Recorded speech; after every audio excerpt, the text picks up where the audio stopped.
Assalamu alaikum wa rahmatullahi wa barakatuh.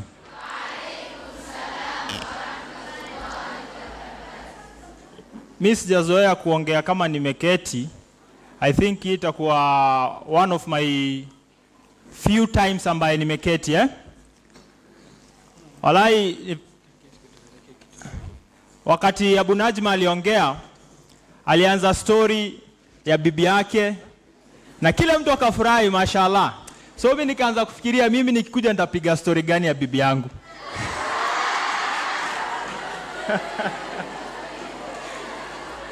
Sasa mimi shida mimi sina story ya bibi yangu yenye nitakwambia nilimwandikia sijui nini ama nini. Lakini I wanted to start with a story, something that happened to me. A few years ago, nimetumwa kazini, nimetumwa kwenda kununua something. Niko around hapo Nairobi Jamia Mosque. Nimebeba mzigo kubwa hivi, alafu it was a very sunny day, na sweat. Alafu it was one of the time ambaye nilikuwa napitia shida mingi sana, nilikuwa na stress sana in my life. Kwa hivyo nimebeba mzigo, akili yangu niko na njaa, ilikuwa around lunch time. Nasikia njaa, nimebeba kitu mzito na sweat. Then mimi nikitembea karibu Jamia, nikaona wamama wawili wale wanakaa wale wa kuomba, wamekaa hapo kando.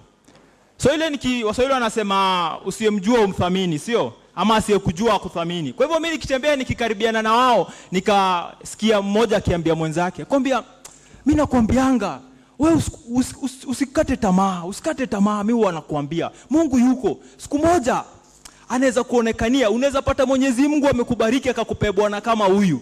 Alafu anani point.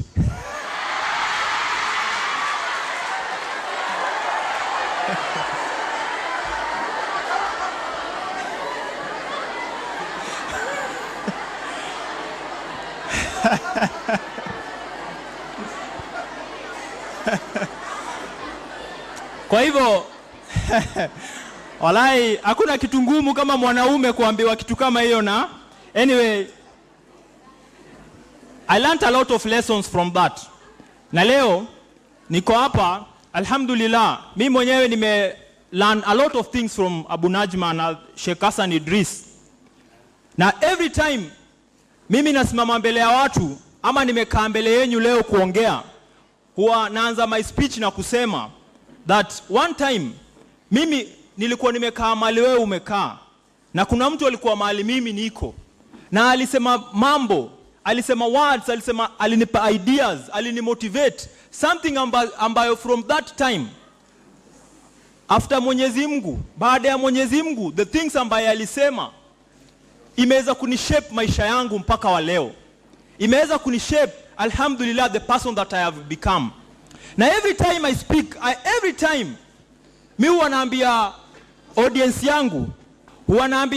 yangu that one person kwa hii audience atasikiza kitu mimi nitasema, atatoka na one thing yenye mimi nitasema, atatoka na one thing yenye Abu Najma amesema na Sheikh Hassan Idris amesema, na mwenye atakuja baada yangu, na ataweka hiyo kitu kwa maisha yake, na life yake haitawahi kuwa the same again.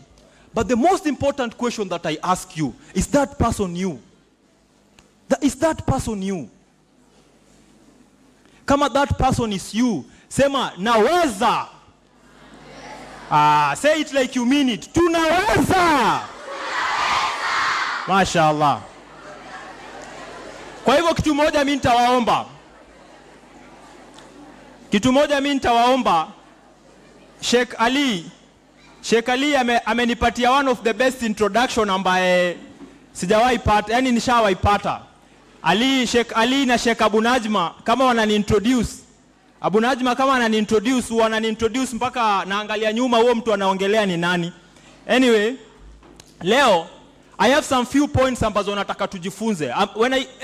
Whenever I go to speak, mimi huenda na kitabu yangu na kalamu, and I write things zenye mimi najua itanisaidia kwa maisha yangu. Kwa hivyo what I'm asking of you, najua hapa kuna joto, najua nitasema some things utacheka, maybe I'll say some things utalia, and I'm sure I'll say some things ambazo zitakuinspire. What I'm asking of you, cheka wakati ya kucheka. Wakati ya kulia lia, kama utalia tutakuchuna. Lakini wakati mwingine tusikize, wewe uweze kulearn na mwenzako aweze kulearn. But the most important part ya kenye utalan hapa leo is what you will do after you get out of this place. What you will do after you get out of this place ndio itakuwa the most important part of what you've learned here. Sawa sawa? Not the jokes. Tufurahi venye tunataka, tucheke vile tunataka, but wewe amua, nitasikiza kitu moja hapa, na hiyo kitu nitaweka kwa maisha yangu, na maisha yangu haitawahi kuwa the same again. Mimi huwa nafurahia sana ni venye nilikuja tukiongea na Sheikh Abu Najma, nikamwambia mimi huwa nafurahia sana nikipata audience ya wasichana ama wanawake, women. Mimi huwa nafurahia sana, na nitakupatia 2 reasons. Reason ya kwanza, Imam Ibn al-Qayyim anasema women are half of the ummah. Wanawake ni nusu ya umma. Alafu wana give birth, wanazaa the other half, of which means wanawake ni the whole umma. So kwa hivyo wewe uko hapa leo, if you become upright, the ummah will be upright. Why are you, mbona mnasema ni kama if you become upright the ummah will be upright? Na hiyo ingine pia we will not mention. The second thing why napenda sana kuongelesha wanawake ama wasichana is because mimi nimelelewa na single mother. I have 2 mothers in my life, my mother and my grandmother. I always say my mother gave me life after Allah. Allah used to give me life, and my grandmother gave me love. After that I have 2 sets. I have 2, niko na blessings double. Shosho yangu na mama yangu. After hapo niko na 2 sisters, 5 brothers, 2 sisters. After hapo niko na wife ambaye nampenda sana. Mmefurahi ama mmebu? Niko na wife ambaye nampenda sana, na niko na my daughter ambaye ako sahi around 10 months, ambaye nampenda sana. Kila wakati nikirudi nyumbani akiniona anaanza kurukaruka. Nikimchukua nikimshika ile nimetoka kazini, hata ikiadhiniwa msikiti ni karibu, ikiadhiniwa ama ikikimiwa niende msikiti, nikimpatia mama yake hataki. Kwa hivyo mimi huwa nafurahi sana yani niko na msichana wangu. But also why, kwa nini napenda kuongelesha wasichana is because I saw the pain ambaye mama yangu alipitia kutulea. Sisi tuko 7 kwetu. My grandmother alizaliwa in Kitui. My grandmother, wazazi wake walikufa akiwa mdogo. Akapitia maisha ya shida sana. Akatoka nyumbani akakuja Nairobi. Kazi yenye aliweza kupata because she didn't go to school, alipata kazi ya kufanya kwa bar kama waiter. She tells me the stories na lia, the way watu walikuwa wanamdharau, the way watu walikuwa wanamtemea mate. She had to learn kutumia mikono yake kupigana ili aweze kupata integrity, watu waweze kumheshimu. At that time my mother alikuwa amebaki nyumbani. My grandmother alikuwa na watoto 6. 5 of them walikufa, mamangu akabaki peke yake. 5 of them, mamangu akabaki peke yake.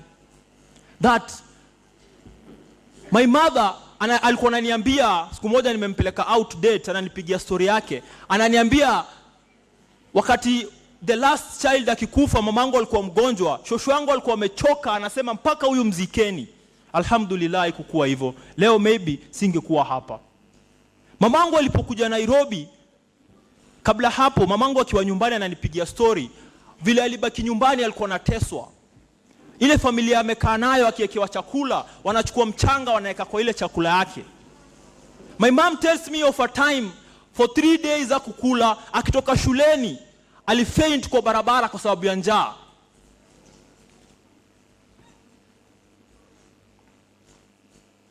But such is life. Mamangu alipokuja akaolewa Nairobi. Alipokuja mamangu akaolewa, waliachana na babangu nikiwa mdogo. Mamangu alitulea 7 of us. I remember siku mingi sana nikitoka shule na kuja nyumbani napata vitu zetu za nyumba. Tulikuwa tuna nyumba ya matope na ikumbuka vizuri. Juzi nilienda nikaipiga picha. I wish hapa kungekuwa na projector ningewaonyesha. Tulikuwa na nyumba ya matope. Iko. Nitawaonyesha baadaye, nitawatumia SMS. Nitawatumia kwa WhatsApp. Anyway, tulikuwa na nyumba ya matope. Mbele yake ilikuwa na mtaro. Na hiyo nyumba yetu ya matope, mara mingi sana nilitoka shule kama nyinyi hivi, niko na uniform yangu naenda nyumbani, napata vitu zetu zimefungiwa nje kwa sababu mama yangu angeweza kulipa rent in time. Nakumbuka wakati nikiwa class 8, alhamdulillah baada ya Mwenyezi Mungu, mimi niliweza kufanya class 8 kwa sababu Kibaki alikuwa ameingia na akafanya free primary education. That's the only year when I was in class 8 sikufukuzwa shuleni kwenda kuleta fees. Kwa sababu ya nini? At least alhamdulillah.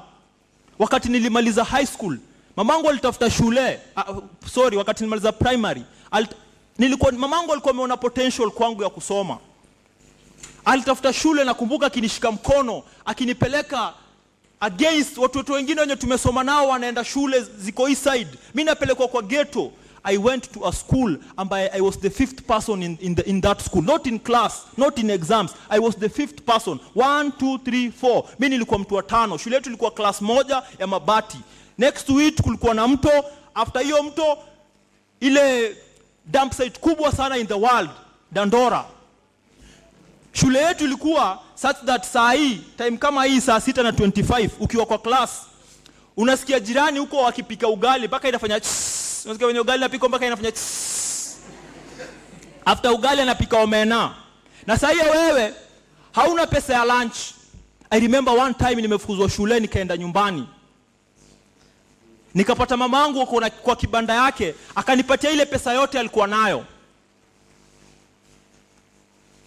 Nikamwambia madhe nipatie 10 shillings ya lunch. 10 shillings hiyo ilikuwa ni mandazi 2 na supu huko Korogocho mahali nilikuwa nasoma. Mamangu hapo nayo shilingi, mamangu ananipenda. Mimi na believe kwa watoto wetu wote kila mtoto anafeel, lakini mimi na believe mamangu ananipenda zaidi yao. Mimi the favorite son. Mamangu hakuwa na pesa ya kunipatia 10 shillings. Mwanamke mmoja alikuwa anapita, alisikia, akatoa 20 shillings akanipatia.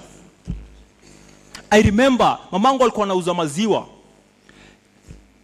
Nikienda kuongelesha wanafunzi wanawauliza bells 2 zenye mnapenda ni gani, na wao wanasema ya lunch na ya kwenda nyumbani. Si ndio? Kama uko day school, si ndio? Because break inaweza kuwa after break ni physics, ama ni chemist, ama ni double maths. Kwa hivyo lakini ya lunch watu wanapenda sana, si ndio? Kwa hivyo bell ya lunch ilikuwa the favorite. Bell ya kwenda nyumbani nilikuwa nasikia uchungu sana, kwa sababu hiyo ilikuwa time yangu kufika nyumbani, nitoe shati yangu ya shule, niweke kando, nivae shati ya nyumbani, na nilikuwa na only a few shirts. Niende kuuza maziwa. Tulikuwa tunatoka na my younger brother 3 years younger than me. Tunaenda kuuza maziwa kilometers from home. Tulikuwa tunarudi nyumbani saa 5. Huko pale tumeenda, watoto wanatucheka, sisi ni wachafu, watu wanatutusi, tunapigwa huko barabara. Saa zingine tunatembea kwa barabara unalala. Tunaibiwa pesa, tunafika nyumbani umeuza maziwa hauna pesa. But my mom always alikuwa ananiambia, kutembea mguu tupu leo haiwezi kuzuia wewe kutembea na kiatu kesho. Kutembea mguu tupu leo haiwezi kuzuia wewe kutembea na kiatu kesho. Hizo words za mama yangu. Na mimi nawaambia hizi stories sio mkae mnihurumie. Nawaambia hizi stories kwa sababu every one of us kuna challenge anapitia. Unaweza kuwa hujapitia challenge kama yangu, lakini kila mmoja wetu Allah ametufanyia hivyo. Kila mmoja wetu anapitia challenge yake. Na nakuambia hii story because it's my story and it's your story. Lakini the most important thing ambaye nakuambia, mamangu alikuwa ananiambia, hizo words was in a ring in my mind. Na leo asubuhi when I was preparing kukuja hapa nikiprepare, bibi yangu alikuwa ananipigia pasi. Nikakumbuka in all my life for 18-19 years nimekaa kwa nyumba yetu, hatukuwahi afford pasi siku moja kwa nyumba yetu. Lakini sasa kwa nyumba yangu bibi yangu ananipigia pasi. I remember for all that time nimeishi kwetu, mama yangu hakuwahi afford TV. Ilikuwa tukitaka kuona TV tunaenda kwa jirani. Ile siku ya ugali na sukuma na githeri wanawafungulia. Siku ya chapati wanaangalia kwa dirisha, wanafunga mlango, wanawaambia tuliambiwa tusicheze na nyinyi.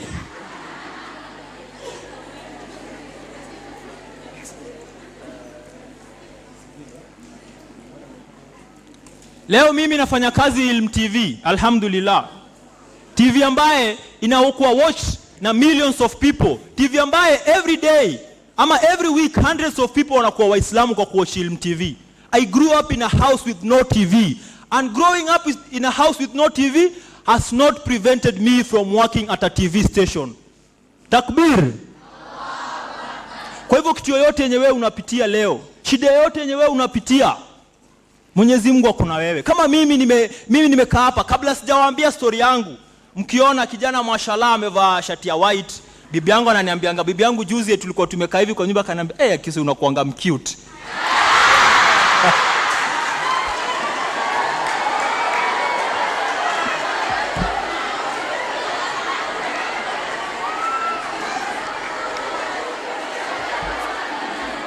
Aya, nyamazeni tuendelee. My point is, ukiniona kabla nikuambia story yangu, unaweza fikiria mimi nimepitia hiyo maisha? Ukiniona na ndevu zangu, mashallah, na kofia nimevaa, na mwili, mimi nimezaliwa nilikuwa naambia Abu Najma siku moja, nimezaliwa Korogocho, lakini mwili yangu ni ya Kileleshwa, Lavington.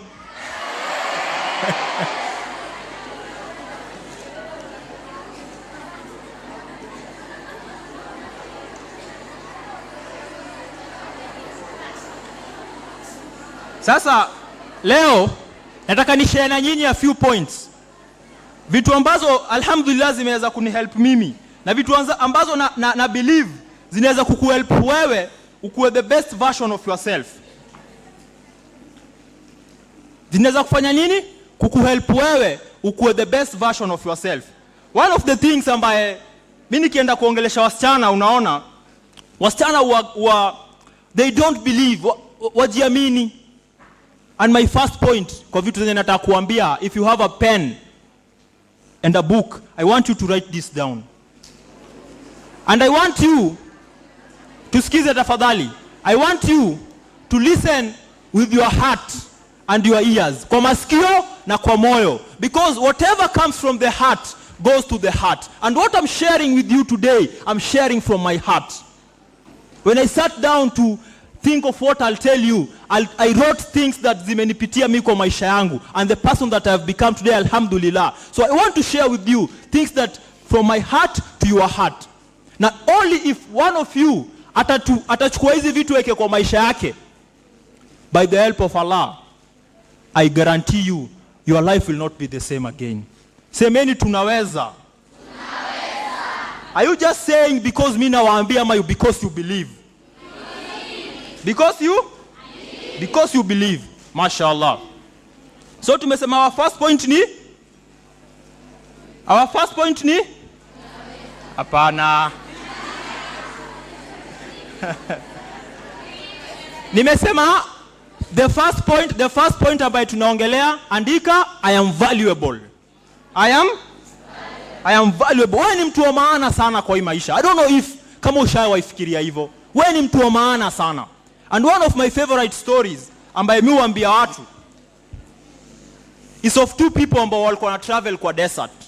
Watu wawili walikuwa na travel kwa desert. The first one alikuwa na gold. Hang hapa, akona kapoch kidogo iko na gold, hang hapa. The second one alikuwa na azma ya kumuibia hii gold.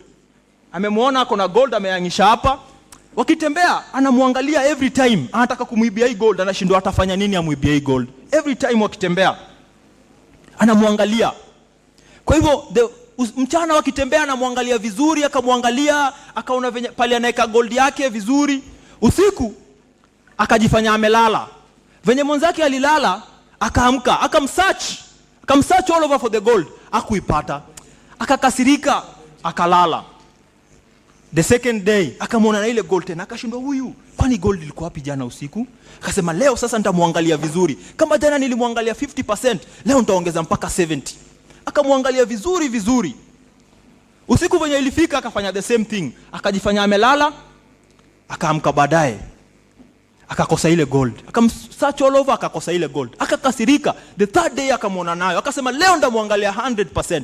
Akamtafuta all over, akaikosa.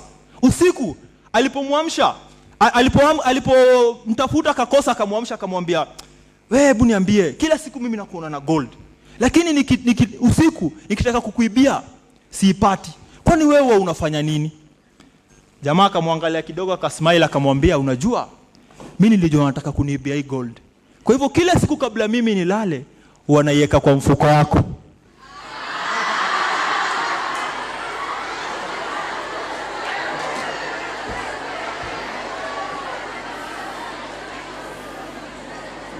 Wanafanya nini? Hii story, mashallah, of all my stories, kuna stories zingine mahali utaenda uambie watu wataelewa, lakini hii everywhere naenda watu wanacheka, lakini iko na very important lesson. I hope umeipata. Lesson ambayo iko kwa hii story is that sisi kama binadamu, nyinyi huwa tunafanya nini? Wewe msichana saa hii atajiangalia, aone anataka kuenjoy maisha, anataka the best things in life, anaenda kuzitafuta kila mahali. Maisha anataka nini? Anataka kusikia raha. Anatoka hapa anaenda wapi? Anaenda kwa boyfriend, anataka kutafuta raha. Anatoka wapi? Anaenda kutafuta raha. Lakini ajui kile kitu yeye anataka iko wapi? Ndani yake. Akiona mwenzake, anaona msichana anaangalia, na hii shida inakuanga na wasichana sana, sio? Nimekwambia mimi niko na sisters. Anaangalia, anaona aki mimi ningekuwa na nywele refu kama fulani. Aki mimi ningekuwa sijui na uso fulani kama, sijui mimi ningekuwa muslim kama fulani. Anajichukia. Niliona siku moja, juzi nimeona meme moja inasema, usiseme ati wewe ni muslim. Hiyo ni kukonda. Difference yako na sugar na miwa na sugar cane ni sugar levels.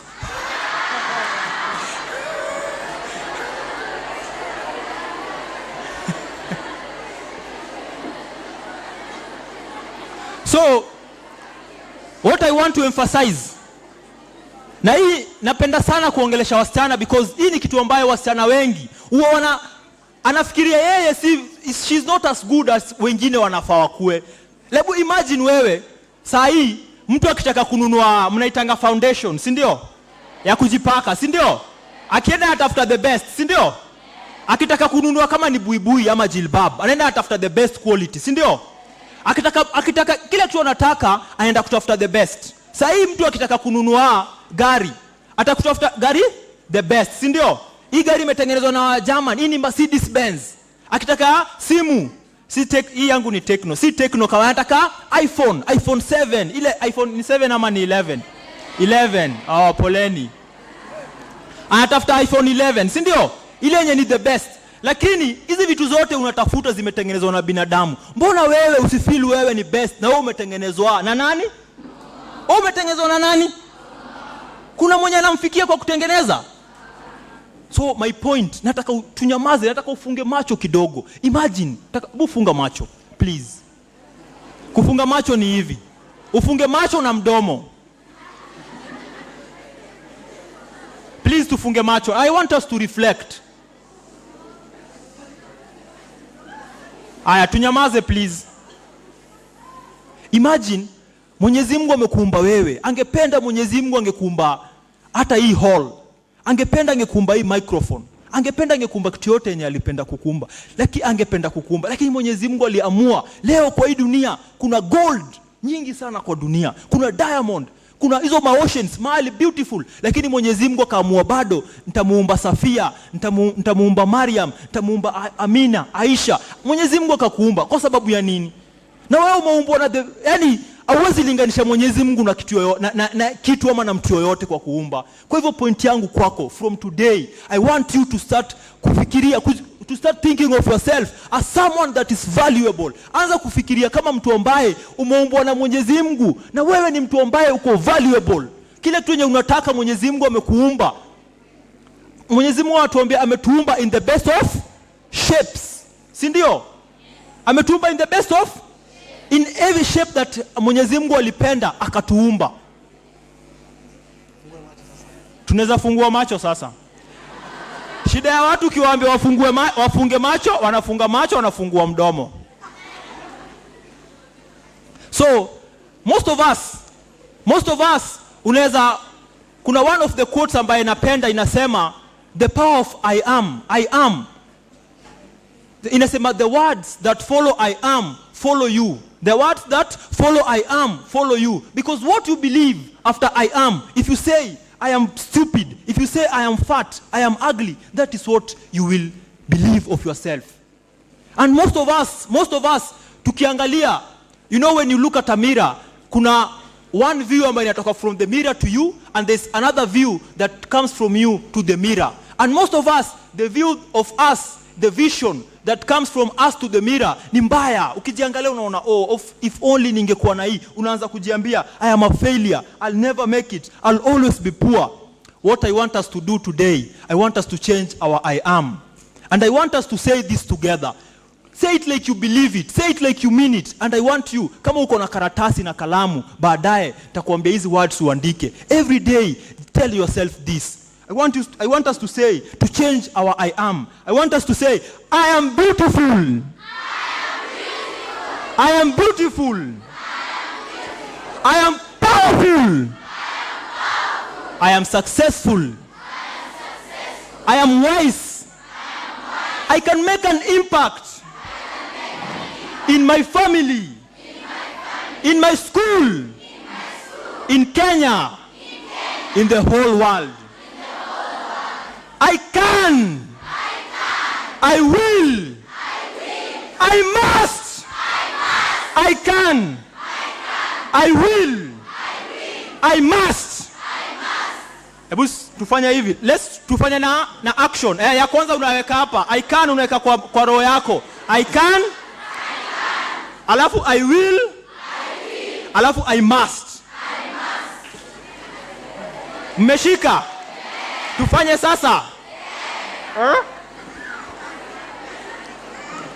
Aya, tufanye I can.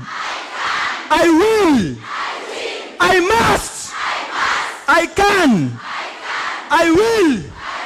Sasa angalau mmenifailisha. Okay, turudie. I can.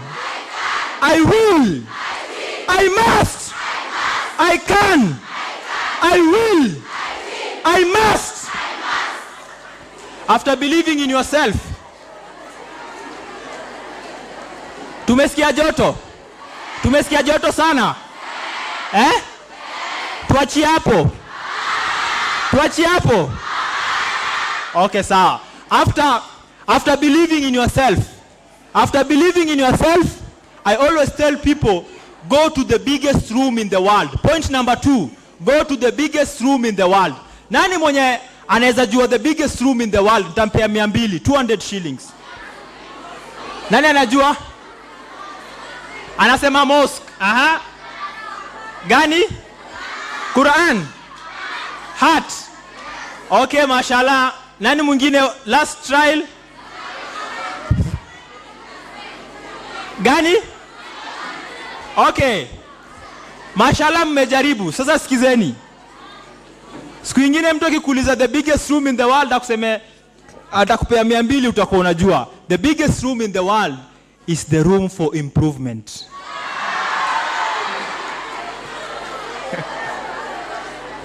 Every day of your life, go to the biggest room in the world. Niliwaambia maisha yangu pali nimetoka. I didn't believe that mimi naweza siku moja naweza simama mahali kama hapa niongeleshe watu na wasikize, niwaambie kitu wacheke, niwaambie kitu walie, niwaambie kitu nione wamekuwa empowered ama wamekuwa motivated. I didn't believe. But what did I do? Every day of my life, alhamdulillah, I started going to the biggest room in the world. Kwanza ku learn one thing, then another. The things that I'm telling you here today, you think I learned them in one day? You think nilienda mahali nikalipia nikapewa? Every day of my life, nilianza kutake one step towards becoming the person that I am today. Na bado sijafika. One of the shida kubwa na watu is that watu wengi sana huwa kila siku wanafanya vitu ambazo ziwasaidii kwa maisha yao. Siku moja nakumbuka niko kwa matatu.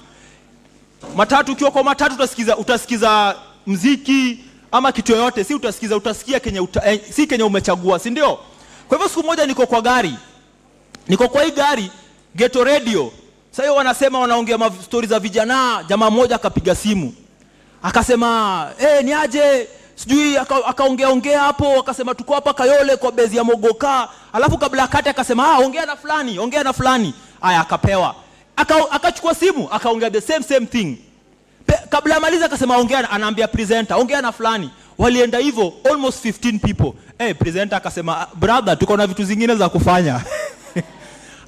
Nyinyi bado walikuwa wanaendelea, lakini imagine hao ni vijana wadogo ambao wako they are full of life, but wamefanya nini? Wamechoose maisha yao ni kukaa kwa mogoka, kukaa kwa base, kupiga story hazifai, kupiga simu, yani kitu ambaye haikusaidii wewe kwa dunia yako wala kwa akhera yako. That is the story of most people. Wasichana nao utapata msichana mmoja ametoboa masikio, ametoboa macho, ametoboa ulimi, ametoboa parts mingi, lakini shida yake hajatoboa maisha.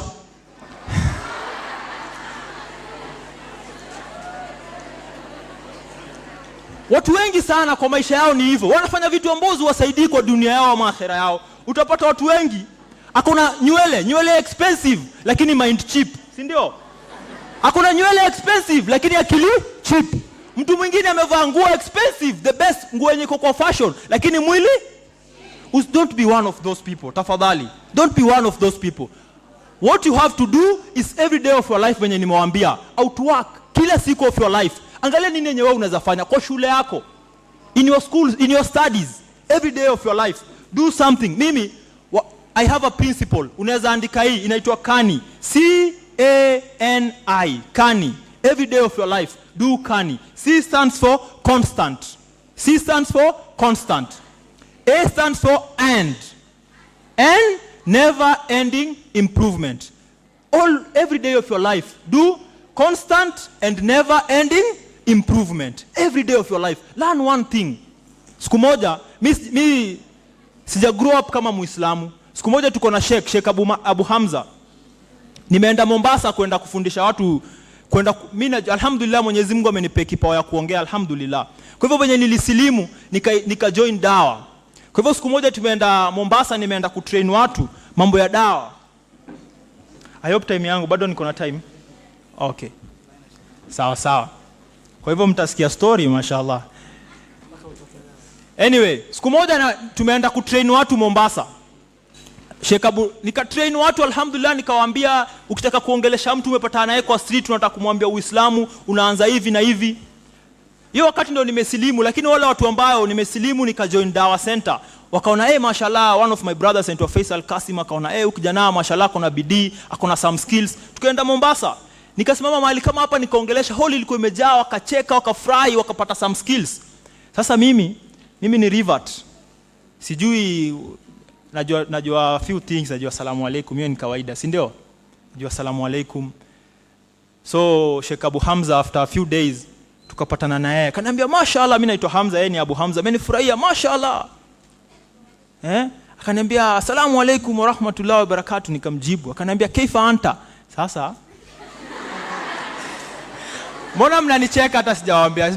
Mnafanya ni feel shy nikose kuwaambia.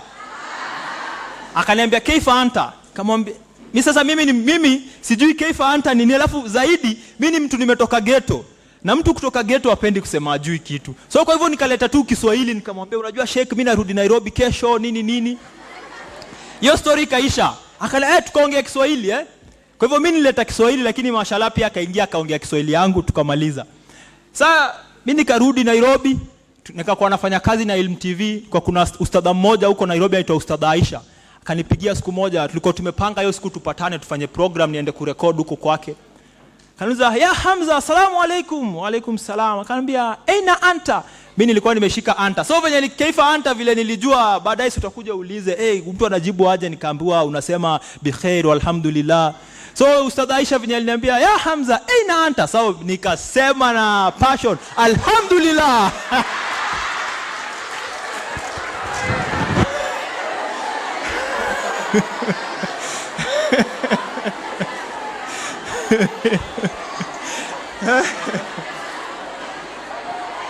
Nikasema alhamdulillah.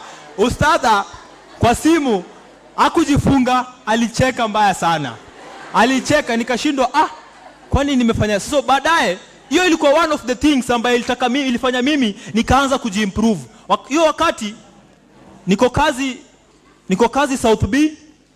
Kuna msikiti mashallah, one of the best masjids in Kenya and in the world, Masjid Salam, imefunguliwa South C. Mimi niko kazi South B. Oh, kuna watu wa Masjid Salama hapa? Tutapatana hapo kwa tent baadaye insha. Anyway, angalia, msifanye niko excited sana, tone down Anyway, Masjid Salama wakaanza classes za Arabic. Hii kwa sababu venye nilifeel nikataka kila siku nataka kuimprove, nikaenda pale. Na naishi mbali sasa, naishi around Thika Road, kwa wale wanajua. Ni mbali, unapanda tu gari 2 jioni.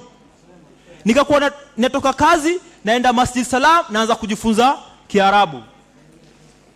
Every day, siku hata najua kusoma Quran. Alhamdulillah, sasa naishi around the mosque.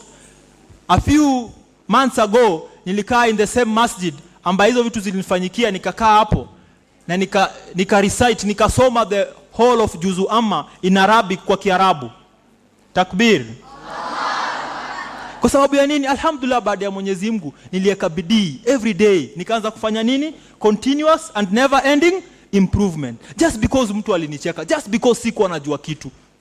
Hii dunia ya saa hii tulitoka stone age, tukakuja industrial age. Sasa tuko kwa information age. Information age saa hii. Na saa hii kitambo watu kitambo walikuwa ni ambao walikuwa ndio wakuwe kings. Walikuwa ni watu ambao wako na mali, watu ambao wako na watu, wako na nguvu. Lakini saa hii mtu ambaye ako na information ndio akona ndio leaders. Watu wako na information, the people that know. One of the examples ni Obama sio yeye alikuwa na mali, lakini because anajua kuongea, because akona information, anaweza simama watu mbele ya watu waambie yes you can. Wakafanya nini? Wakamvotia. Kwa sababu ya nini? Akona information.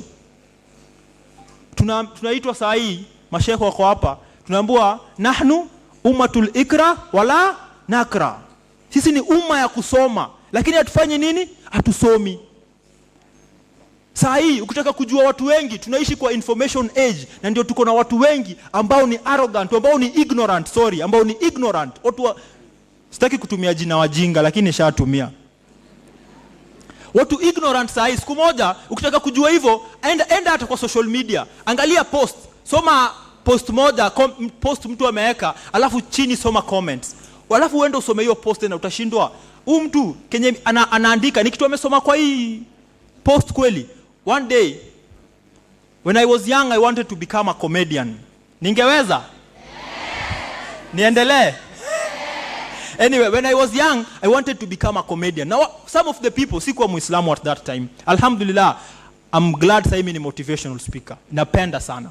One of the people that I looked up to wakati nilikuwa nataka kuwa comedian ni Churchill. Tunajua Churchill, sio? So nilikuwa na look up to Churchill. Siku moja juzi, I think last year but one, alitoka Safaricom walikuwa wanafanya a few short stories za mtu kama Churchill, alafu wanaweka kwa Facebook page yao. Nikasoma, nikaangalia Churchill akihojiwa, akasema vile alikuwa before akuwe Churchill saa hii alikuwa anaenda audition, watu wanamwambia hawezi. Ilikuwa ni mpaka pale amefika. Ikani inspire. Kama huyu ni mtu ambaye kwa Kenya maceleb ama wale watu wamemake it kidunia, ako pale juu. So nikataka kujua, hiki kitu imeni inspire, nikaenda kwa comments. Nataka kujua hao watu, kuna mtu mwingine amekuwa inspired kama mimi. Always mimi nikiwatch video kwa YouTube ambaye ni inspiring. Na nikienda Facebook, mimi huangalia vitu ambaye zinani inspire. Article yenye afu naangalia watu wengine. Nani mwingine amekuwa inspired kama mimi? Ametumia quote gani labda kitu naweza. I want to improve myself. Nataka kulearn. And sometimes you learn from hao watu kwa comments. Unajua the first comment ambaye nilipata hapo kwa hiyo post. Nani anaweza guess? Hiyo kitu inspiring hivyo, alafu the first comment mtu ameandika Safaricom nyinyi data yenu ni mbaya.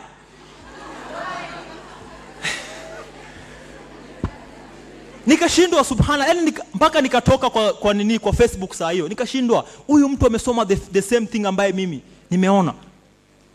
Saa hii if wewe mtu ambaye uko hapa, wewe leo ukiamua useme kwa maisha yako only, na hapa kuna masheikh na walimu wenu watakubaliana na mimi, kama niko wrong wataniambia. If mmoja wenu hapa akiamua leo, because kwa hii dunia saa hii kuna watu wengi, siku hizi watu ni walezi. Ukitaka chakula nyumbani Uber Eats, utaka sijui kwenda wapi kuna kila kitu. Watu siku hizi people are lazy, people don't want to do things. Only rise tu kidogo from mediocrity, ukiamua tu kufanya step tu kidogo, utakuwa mtu ambaye uko celebrated. Na hiyo itakuja na nini? Wewe always kufanya something ambaye itakuimprove kwa maisha yako every day. Every day. One of the quotes, nataka kuwasomea a few quotes hapa.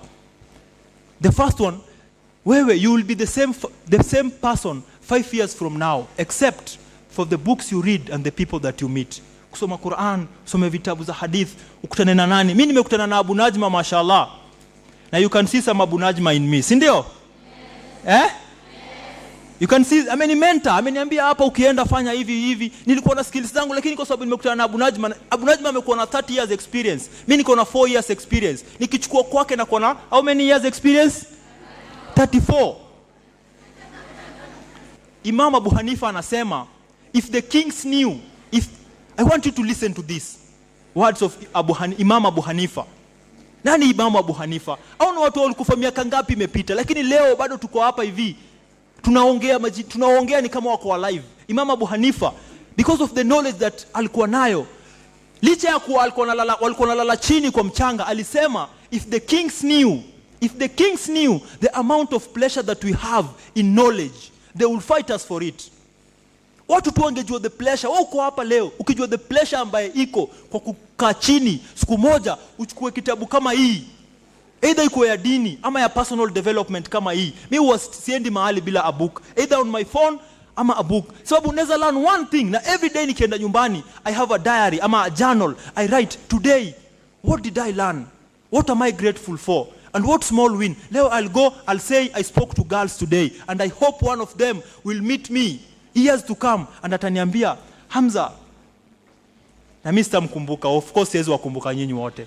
Ataniambia, Hamza, salamu alaykum. Naomba wa alaykum salam. Kaniambia sasa yeye kuna gari yake hapo kama BMW. Amenipigia horn, pipi. Anambia salamu alaykum. Wa alaykum salam. Anambia uwezi nikumbuka, mimi naitwa fulani. Siku moja ulikuja pale Ghanima. Nakumbuka the words ambazo ulituambia. Na mimi nilichukua words zako na nikaziweka kwa maisha yangu. Na kutoka hiyo siku mpaka wa leo, alhamdulillah maisha yangu imebadilika. Unaenda wapi? Nikupatie lift. Namwambia hapana, mimi naona mashallah uko na BMW yako mzuri, lakini mimi nimepark Mercedes Benz yangu leo, nataka nitembee.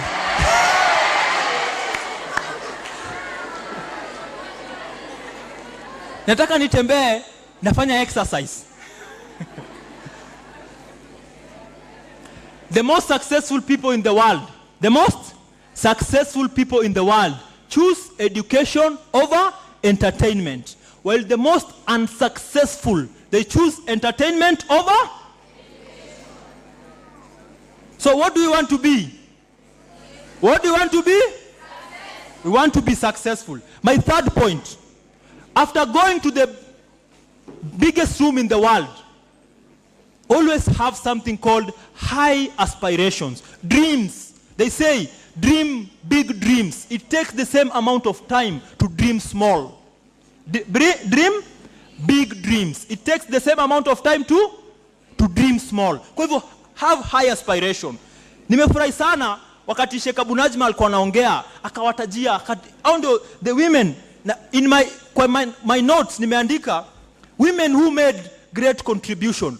If you dunia ya sahi ukiangalia, women, they don't want to be women, they want to be feminists. They want to wapigane na wanaume. Anataka akuwe kama mwanaume. Akumbuki that Mwenyezi Mungu amekuumba wewe kama mwanamke, na kuna some things amekupatia wewe na kuna some things amepatia mwanaume differently. That wewe ukitaka kuwa kama mwanaume umefail. Kwa hivyo kwa hii dunia there are women ambao wali make great contribution. Na ni vizuri sana nikuambia some of them, a few Muslims and a few non-Muslims. Wa kitambo na wasai. One of them, Khadija radhiallahu anha. Uislamu baada ya Mwenyezi Mungu, na Abu Najma aliweka vizuri sana. Uislamu baada ya Mwenyezi Mungu imetufikia leo because of the contribution of this one lady, Khadija radhiallahu anha. Aisha radhiallahu anha. Sijui mashek mtaniambia, kati ya zile yeye na Abu Huraira wanasema ndio the two ambao wako na most hadiths. Aisha radhiallahu anha ni mwanamke, make great contribution. Hauwezi soma kitabu ya hadith leo bila kupata hadith mingi za Aisha. Mehjan alikuwa nani? Mehjan alikuwa ni mwanamke ambaye alikuwa anafagia msikiti ya Mtume sallallahu alaihi wasallam. Na hadi wakati alikufa na akazikwa, bila Rasul sallallahu kujua, aliwauliza mbona? Kwa sababu ya nini? Martin Luther King Jr. anasema, na hii my friend hapa Mustafa anapenda hii quote. Anasema, if you are called to sweep, if you are called to sweep the streets that the occupants of heaven and earth, they'll say, here lived a great street sweeper. Kama ni wewe ukiwa ni street sweeper, kama wewe ni unafanya kazi ya nyumbani, wewe ni mama wa nyumbani, ifanye design ambaye ukuwa the best. Watasema mashallah, huyu mama amelea mtoto. Kama venye watu wanasema kuhusu mama yangu, alhamdulillah. Alhamdulillah. There's a woman anaitwa Rosa Parks. I think alikufa a few years ago. Rosa Parks alikuwa in the US, in America, ile wakati ya racism. Hiyo wakati ilikuwa wewe kama ni black, ukikuwa kwa gari hizo basi kama matatu, kuna section ya black, kuna sections ya wazungu. Section ya wazungu ikijaa, alafu section na mzungu aingie kwa gari, mtu ambaye kwa section ya black utasimama, mzungu akae. Rosa Parks kitu alifanya, alisema yeye siku moja ametoka kazini, akienda nyumbani, mzungu akaingia, alikataa kusimama. By sitting down, she stood up. By doing what? By sitting down. Watu wakasema baadaye, hakusimama kwa sababu alikuwa amechoka. Akasema, I did not stand up because I was tired. Because I was tired, yani kuchoka ya kazi. I did not stand up because I was tired kwa hiyo tabia.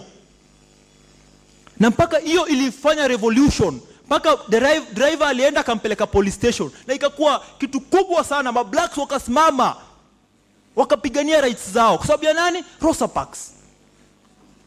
Helen Keller, she's the first person, not even a woman, the first person ambaye aligraduate. Alikuwa deaf, alikuwa blind, na alikuwa dumb. Hakuwa anaongea, alikuwa kipofu, kiziwi na kipofu, kiziwi na wanaitwa aje wenye waongei? Bubu. Karibu niseme kibubu lakini sawa. Helen Keller mpaka wa leo. Helen Keller alifundisha, alikuwa mpaka lecturer. Mpaka wa leo watu wanasoma kutoka kwa Helen Keller. Alikuwa mwanamke. Hao ni wanawake ambao wali make great contribution. Leo watu wananikujianga sababu mimi ni motivational speaker, mtu ananikujia ameona video yangu, anataka nimpatie counseling, anataka nimuongeleshe. Ananiambia hakuna job, mimi naweza fanya kazi gani? Mimi nawaambia kusema ukweli hakuna kazi, lakini kuna opportunities. Hakuna kazi lakini kuna opportunities. Hakuna shule ambayo inahitaji mwalimu, lakini shule there are no vacancies for. The world does not need more teachers, but the world is in need of a teacher that can inspire the children, the pupils, to become the best that they can be. The world does not need more cameramen, but the world is in need of cameramen that can capture moments, like my friend anasemanga, capture moments and memories. The world is not in need of motivational speakers kama wafanya nini, lakini the world is in need of people that can stand in front of people and tell them things that will change their lives. And the world is in need of you. If wewe ukiamua leo kutoka leo you want to make a great contribution in this dunia, you can do that.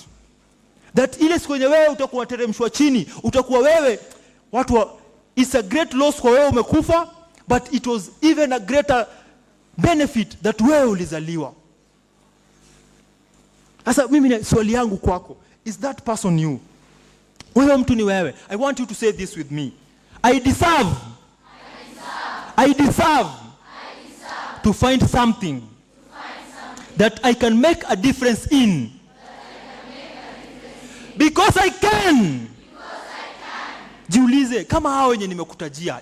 If anyone ashaifanya kitu yenye wewe unataka kufanya, ashaipata grades zenye wewe unataka kupata, pia wewe unaweza. Na hapa itabidi nisimame muone t-shirt yangu I want E. Inasemaje? Unaweza. Nataka kukuremind that wewe unaweza. Kama mtu kwa hii dunia ashawaiweza, wewe uko hapa. If you believe, if you start today, not tomorrow, ukianza leo, pia wewe unaweza. My fourth point.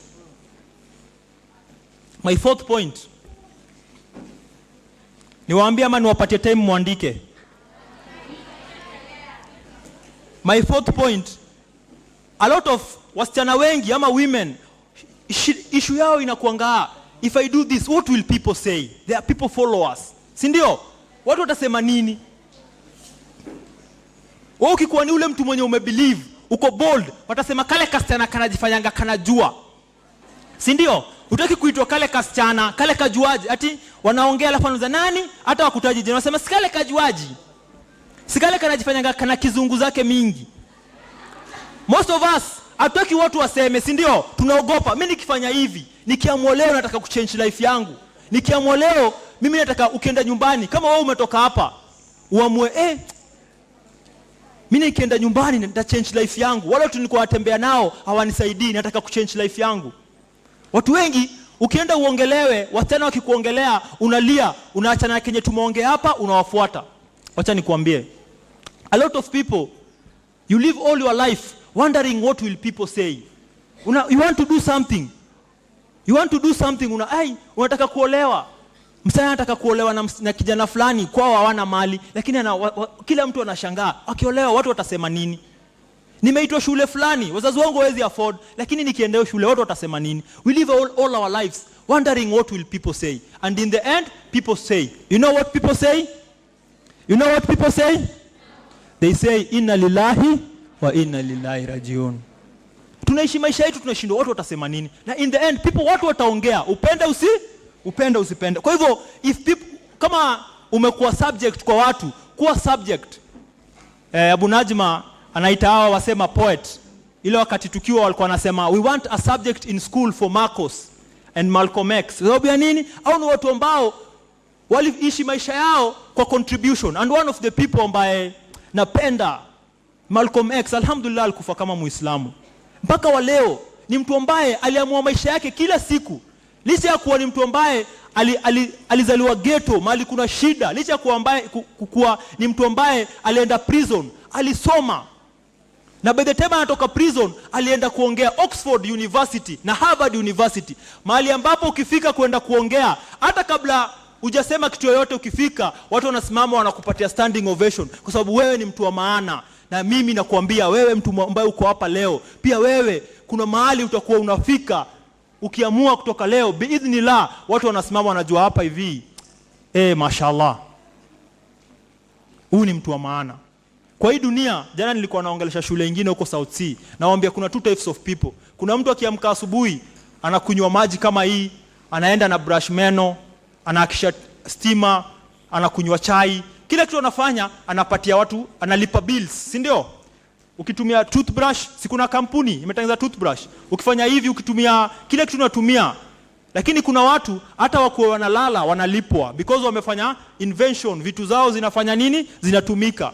Wewe pia uko hapa. Licha ya kuwa wewe ni mwanamke, usitake kukuwa mwanaume ndio umake major contribution. Wewe kama msichana, wewe kama mwanamke unaweza make major contribution bila kushindana na sisi.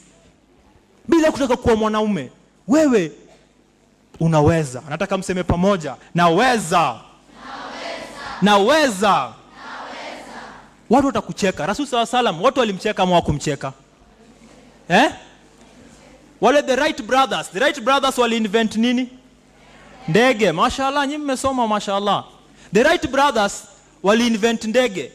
The first time ambaye wakijaribu hiyo ndege watu walikuwa wanawacheka. Na the first flight ilikuwa only a few seconds. Watu wakasema hata wataka kujeka ndege inaenda juu 15 seconds. Lakini wao walisema haikuenda juu 15 seconds. We managed to put it up there for 15 seconds. Wewe chukua chuma, akawaambia wewe chukua chuma uweke hapo juu 15 seconds tuone.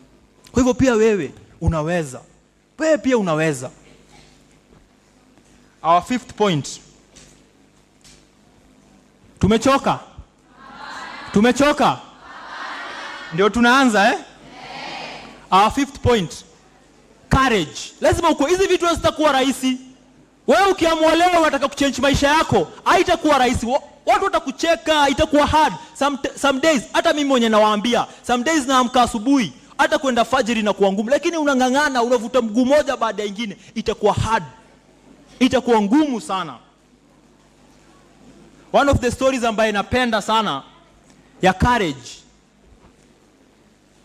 One of the stories ni ya jamaa mmoja ambaye alikuwa na pikipiki, alikuwa huko Nairobi tunaita ndudhi. Tunajua ndudhi? Okay. Kuna jamaa mmoja alikuwa na pikipiki, ametoka na pikipiki yake Naivasha. Akapiga pikipiki yake mpaka Thika. Akafika Thika, akapark pikipiki yake nje ya hoteli. Akaingia akaitisha chakula, akakula. Venye alimaliza, akaenda nje akakosa pikipiki. Akarudi pale kwa hoteli, akasimama kwa mlango akasema, "Nimeenda hapa nje nimekosa pikipiki yangu. Nitaitisha hapa soda moja. Na nikirudi nikose pikipiki yangu hapo nje, nitafanya kitu nilifanya Naivasha." Akapewa soda yake akakunywa. Vile alimaliza, akatoka nje akapata pikipiki. Kabla apige mafuta, watu wakamwambia, watu wakafurahia. Kamwambia, "Brother, tunafurahia sana umepata pikipiki yako na pole ilikuwa imeibiwa. Lakini hebu tuambie ulifanya nini huko Naivasha?" Jamaa akawaangalia akawaambia, "Unajua, nikiwa huko Naivasha pikipiki yangu iliibiwa. Ilibidi nikatembea mguu mpaka nyumbani."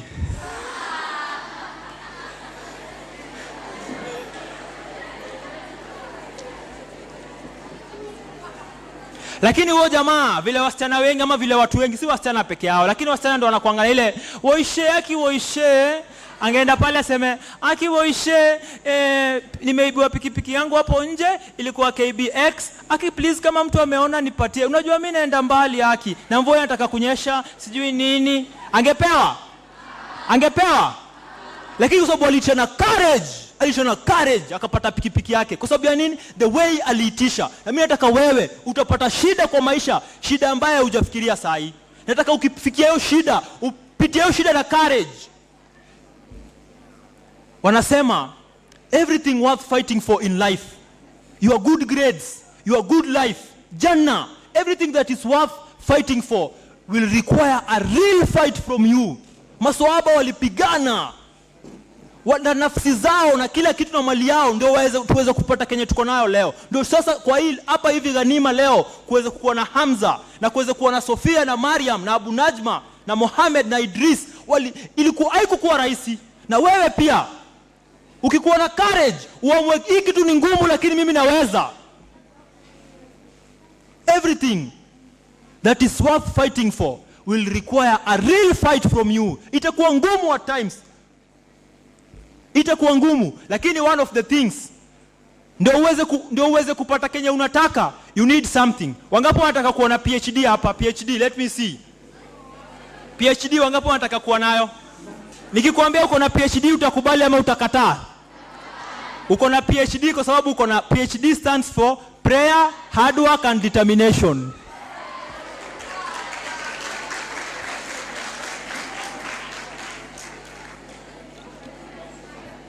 Kwa hivyo,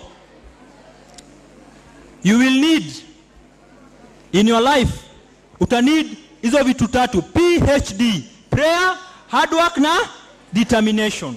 Allah anatuambia tutafute usaidizi wa Mwenyezi Mungu kwa subra na kuswali. Wastainu bisabri wa salah. Na baada hapo Mwenyezi Mungu anatuambia si rahisi. Umesikia venye naongea Kiarabu na mimi ndio nisiko najua kaifa anta. Takbir. So you need hebu tuseme PhD. Prayer and prayer, prayer. Wakati nilikuwa naanza niliwaambia siku moja kuna mtu alikuwa amesimama. Hiyo siku alisimama, ndio mimi napenda kusimama, lakini leo nimekaa. Na imekuwa tu poa, sio? Kuna mtu ambaye alisimama mahali mimi amesimama mahali mimi niko saa hii. Na mimi nilikuwa mahali wewe huko. Na vitu alisema baada ya Mwenyezi Mungu, hizo words zake mashallah zimenisaidia sana.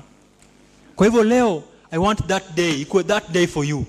I want us, enda kwa kitabu yako, nitakupatia a moment. Kama uko na kitabu, kama uko na karatasi, andika hapo juu, this is the day. Andika hapo juu, this is the day.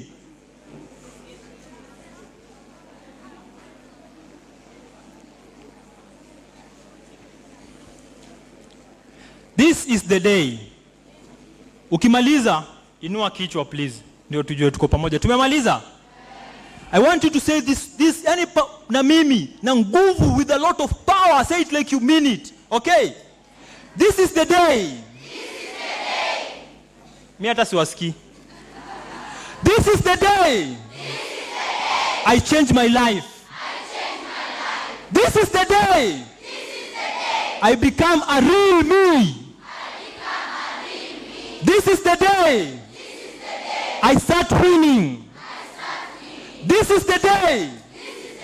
I start respecting my parents, my teachers, myself. This is the day. I start doing my homework on time. Hiyo hatutaki hiyo. Hatutaki hiyo. Tutoe hiyo. Tutoe hiyo.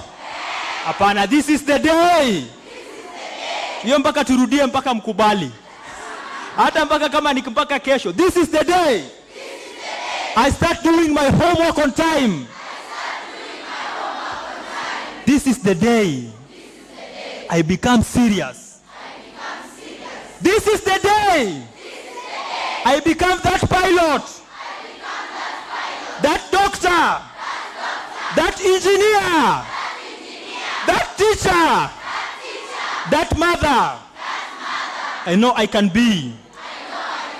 This is the day. I start winning. This is the day. I know I will fail a bit. But this is the day. I decide to never give up, to always fight back.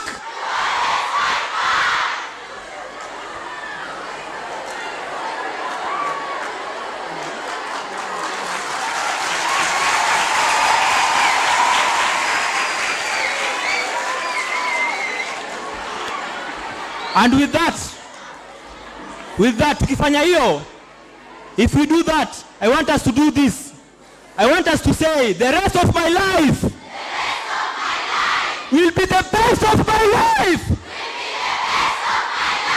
Only if I make it. Inshallah. Tunaweza. Assalamu alaikum wa rahmatullahi wa barakatuh.